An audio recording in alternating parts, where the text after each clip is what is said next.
How to turn off the news feed on your Android home screen. Hey everyone, welcome back to the channel. In today's video, I'll show you guys a quick and easy way to turn off the news feed on your Android home screen. Let's just get right into it.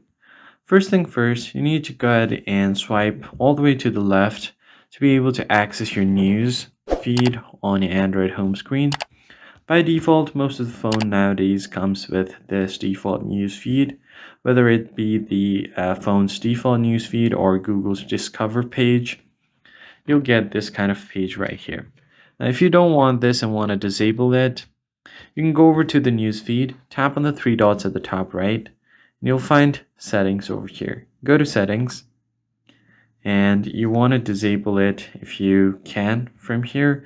But if you don't see the disable button, just zoom out of it on the home screen, swipe to the news page, and you'll find the media page over here. I've currently selected Samsung News, but if I just select Google Discover, it's going to be the same thing as well. Now, if you don't want this entire page, you'll find the toggle button there. Just tap on this toggle, and your media page now will be disabled. That's basically it, guys. If you found the video helpful, hit the like button below, subscribe to the channel, and I'll see you guys in the next one.